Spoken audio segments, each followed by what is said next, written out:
We naturally look for monsters in the dark. We train ourselves to avoid abandoned alleyways, to fear isolated woods, and to lock our doors against the shadows of the night. But some of history's most terrifying predators hide in plain sight. They earn trust with kind smiles, helpful gestures, and respected positions within the very places meant to keep us safe. In the summer of 2006, 23-year-old Polish student Angelica Kluk arrived at St. Patrick's Church in Glasgow, Scotland. Intelligent, deeply religious, and eager to explore the world, she believed she had found a safe place to live and work. Among the church staff was a soft-spoken handyman known as Mr. Nice Man, a trusted figure admired by the parish. He was reliable, highly trusted by the priests, and seemed to be a comforting, protective presence within the community. But behind the altar of this sanctuary, a suffocating trap was already closing. Everything changed when Angelica disappeared without warning, leaving behind her passport, purse, and open laptop. 5 days later, investigators uncovered a horrifying secret hidden beneath the church floor. The discovery exposed a chilling double life, devastated the community, and sparked a nationwide hunt that raised one haunting question. How many others were hiding behind trusted faces? Angelica Kluk was born in February 1983 in Skoczów, a small town in southern Poland. She was raised alongside her older sister, Aneta, by their father, Władysław, a quiet and devoted construction worker. Angelica was an exceptionally bright, ambitious young woman who refused to drift through life. By her early 20s, she was studying Norwegian at the University of Gdansk, adding a third language to her fluent Polish and English. Desiring to experience the world and fund her education, she traveled to Scotland in the summer of 2006 for a working holiday. In Glasgow, she found accommodation at St. Patrick's Roman Catholic Church in the Anderson district. The imposing red sandstone building sat on the edge of the busy M8 motorway, a remnant of the city's older architectural history. The parish priest, Father Gary Noonan, provided her with a room in the chapel house for free in exchange for domestic chores and cleaning. Angelica threw herself into parish life, becoming a cherished, familiar face who felt completely secure within the church walls. By September 2006, she had returned for her second summer. However, on Sunday, September 24th, her presence abruptly vanished. She was last seen alive working alongside the church's handyman. When Monday morning arrived, Angelica failed to show up for work or breakfast. When Father Noonan checked her quarters, the room was untouched. Her passport, return ticket to Poland, purse, laptop, and unpacked bags sat exactly as she had left them. Her final diary entry remained open on the screen. Knowing her sister's deeply responsible and communicative nature, Aneta immediately recognized that a terrible fate had occurred. A missing person inquiry escalated into a massive 5-day search operation inside the church. Police and search teams methodically combed through every room, cupboard, and cellar. On Saturday, September 30th, at 8 a.m., an officer focused on an easily missed anomaly on the floorboards. A single carpet tile sitting fractionally out of alignment. Lifting it revealed a small hatch, barely 70 centimeters wide and bisected by a heavy wooden support beam. When officers shone their torches into the darkness, they discovered Angelica's body. She had been tightly folded into the cramped void beneath the floorboards, wrapped inside a green tarpaulin with a black bin bag placed over her. The placement of the hatch, located directly adjacent to the church's confessional box, a sacred space reserved for seeking forgiveness, added a layer of psychological malice to the crime scene. As the police initiated a formal murder inquiry, they quickly ran into a wall of deception regarding the church's handyman. The man everyone knew as Pat McLaughlin had arrived at St. Patrick's a few weeks prior to Angelica, offering his skills for odd jobs and painting. He had quickly charmed the entire parish. He was widely regarded as a reliable, quietly spoken, and deeply religious older man. The priests trusted him implicitly, and parishioners frequently described him as Mr. Nice Man. He had even taken to calling Angelica his wee apprentice as they worked together painting a shed on the grounds. When investigators sought to interview him following the discovery of Angelica's body, they noticed a damning red flag. Pat McLaughlin, a man who had never missed a single day of work, had completely vanished on the exact Monday morning Angelica was reported missing. When investigators sought to interview the handyman following the discovery of Angelica's body, they noticed a critical red flag. The man who had never missed a single day of work had completely vanished on the exact Monday morning Angelica was reported missing. When detectives cross-referenced the worker's photograph and fingerprints against national law enforcement databases, the facade completely crumbled. Pat McLaughlin was an entirely fabricated identity. The man hiding in plain sight at St. Patrick's was actually Peter Tobin, a 60-year-old native of Johnstone, Renfrewshire, with a deeply disturbing history of offenses stretching back to 1965. Tobin's record revealed a lifetime of institutionalization, starting with reform schools and prison sentences for burglary, forgery, and conspiracy. However, his personal life hid an incredibly dark history. When he was 22, he met a 17-year-old girl named Margaret at the famous Glasgow Barrowlands ballroom. After moving into a flat together, his charming exterior vanished, replaced by extreme domestic abuse and absolute psychological control. His severe aggression culminated in a life-threatening assault inside the apartment. The attack was so severe that it alerted a neighbor in the flat below, who immediately raised the alarm and saved Margaret's life. Tobin went on to marry 3 times over the subsequent decades, with each ex-wife later detailing an identical pattern of initial charm, followed by intense manipulation and physical hostility. Tobin married 3 times over the subsequent decades, with each ex-wife later detailing an identical pattern of initial charm, followed by absolute psychological control and vicious physical assault. In 1993, while living in Havant, Hampshire, Tobin's dangerous behavior escalated further when he lured 2 14-year-old girls into his flat, incapacitated them, and committed a severe assault. He then attempted to compromise the apartment's safety features and abandoned them.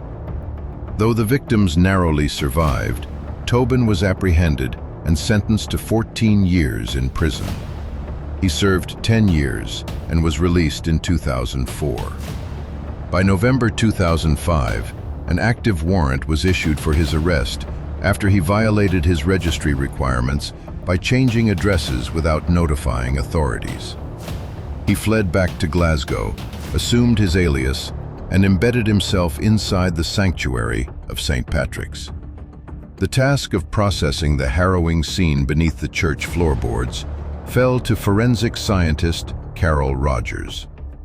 Recognizing the severe risk of losing microscopic trace elements, Rogers made the decision to collect crucial samples before moving Angelica's body. The hatch was so narrow that Rogers had to unclip her equipment from her belt just to squeeze through the opening. Working in the dark for more than 3 hours, Rogers methodically processed the tight space. Inside a bag recovered from the scene, she found heavily compromised clothing, a small block of wood, and a knife. While the blade appeared superficially clean, subsequent laboratory analysis revealed a minute trace of DNA wedged tightly between the blade and the handle, a spot the perpetrator had missed when wiping the weapon down. Concurrently, a separate forensic team moved to the church garage, which had served as the handyman's primary workspace. To the naked eye, the cluttered room full of paint tins, ladders, and discarded furniture showed no obvious signs of a struggle. However, when an officer inspected the floor, they discovered a tiny speck of biological evidence. As they utilized specialized forensic lighting and circled the findings, a chaotic scene materialized. Evidence of a struggle was discovered across the floor, walls, and ceiling. The trajectory of the spatter on the ceiling indicated a heavy object being swung back repeatedly. The primary weapon was identified as a heavy wooden table leg found in the church garden, which was missing a small fragment. This missing piece perfectly matched microscopic wooden splinters later recovered by medical examiners. The post-mortem examination confirmed that the cause of death was severe blunt force trauma, accompanied by extensive additional injuries.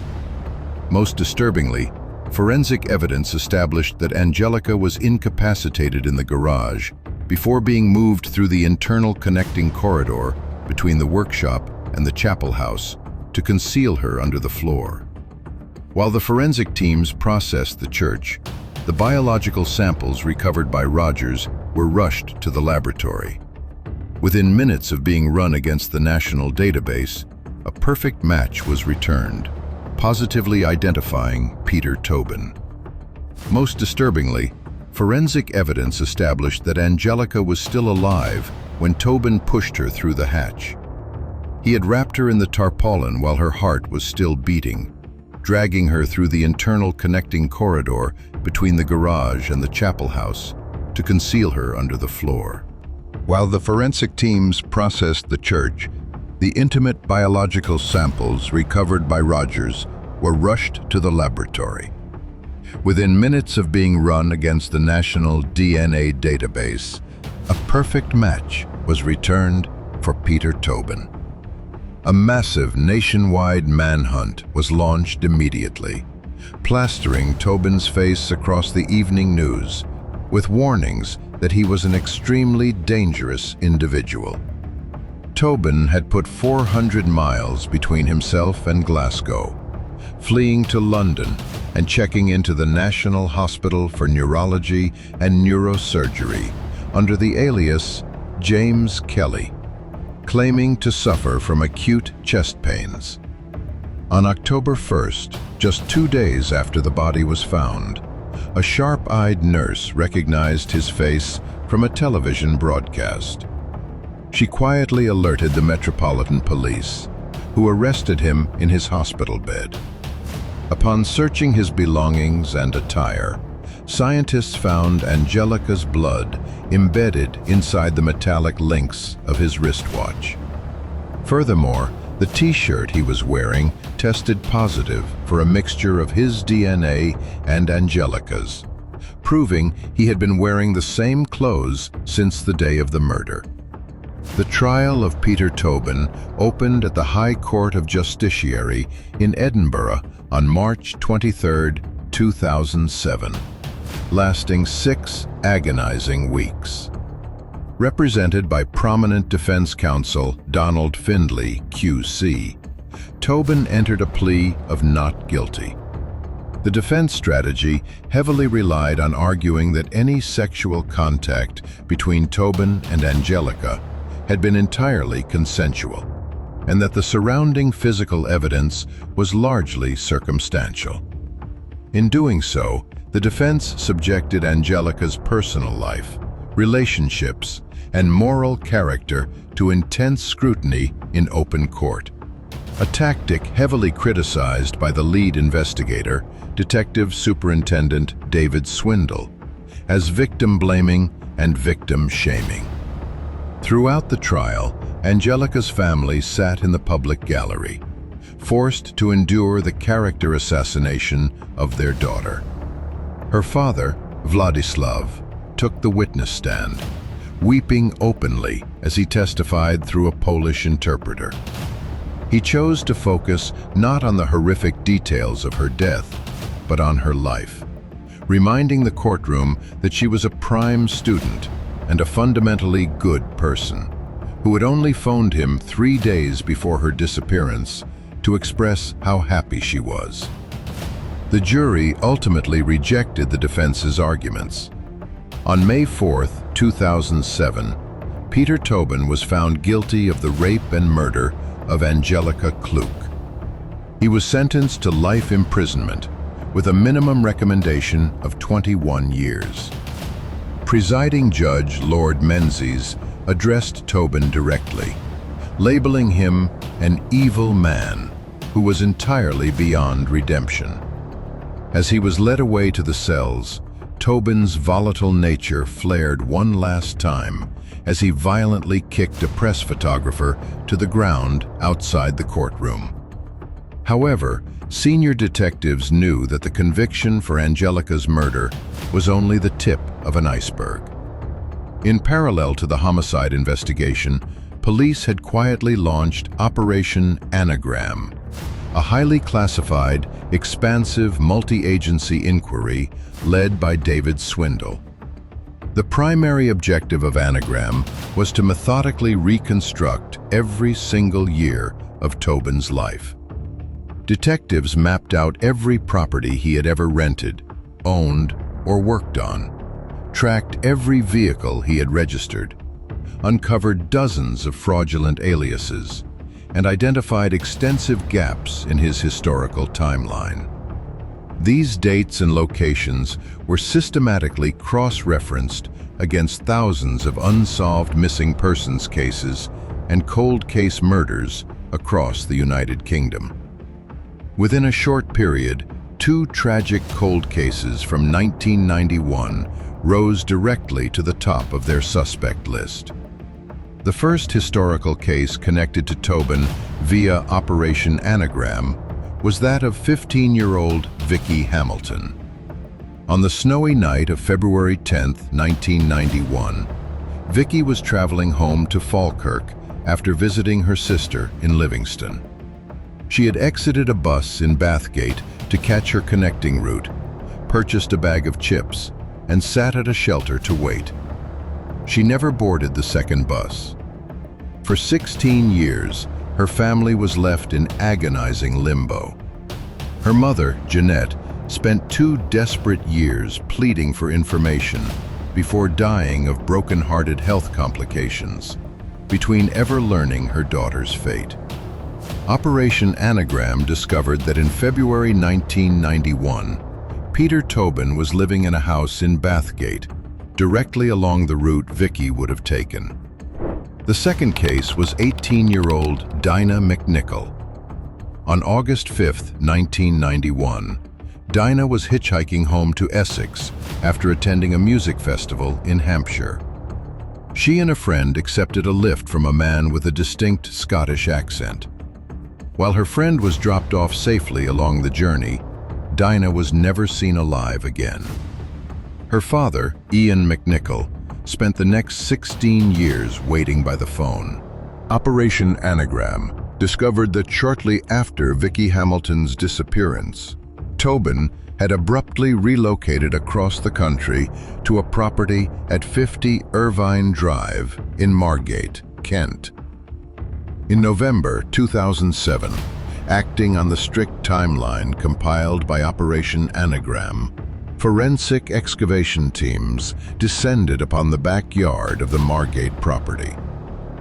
As search teams dug through the soil, they uncovered a hidden burial site containing the remains of both missing teenagers.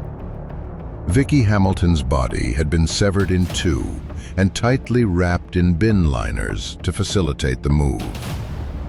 Forensic records revealed that when Tobin relocated from Bathgate to Kent, he had actually transported Vicky's remains 400 miles south in the back of his removal van, before burying her alongside Dinah McNichol in his new garden. Tobin was brought back to court and subsequently received 2 additional life sentences for the murders of Vicky and Dinah, ensuring he would die behind bars. Over the ensuing years, detectives tried to get Tobin to cooperate regarding other cold cases, but he steadfastly refused, enjoying the psychological power he held over the police. While incarcerated, he once boasted to a prison psychiatrist that he had murdered a total of 48 women throughout his lifetime. However, he never provided a single name, date, or burial location. When detectives made a final push to interview him on his deathbed, His final response was entirely unrepentant. On October 8, 2022, Peter Tobin died of cancer in a hospital bed, shackled to a prison frame at the age of 76. To his very last breath, he chose to weaponize his dark secrets, sadistically boasting to a psychiatrist that his actual body count totaled 48 women, yet refusing to cooperate with detectives or give an ounce of closure to the dozens of grieving families left waiting in the dark. Following his death, prison authorities cremated his remains and scattered his ashes at sea, ensuring that this monster would leave behind no grave, no monument, and no permanent space on this earth to be remembered or visited. But evil does not deserve a legacy, and history should never belong to the predator. The only names that truly matter are the ones Peter Tobin tried so brutally to erase from existence. Angelica Kluk was never just a true crime headline. She was a highly ambitious linguist, a fiercely protective sister, and a daughter whose only dream was to build a beautiful, meaningful life. Vicky Hamilton was not just a faded face on a decades-old missing poster. She was a vibrant 15-year-old girl sitting at a bus shelter on a snowy night, eating a bag of chips and looking forward to going home. Dinah McNichol was a free-spirited 18-year-old returning from a summer music festival, full of youth and promise. Justice ultimately caught up with Peter Tobin, but the human cost was unthinkably high. As the decades pass, we must actively choose to remember the warmth, the laughter, and the bright futures of the victims, rather than the malice of the man who took them. Because in the end, the true purpose of seeking justice is not just to shine a light on the monsters of our world. It is to keep the memory of those we lost burning bright forever.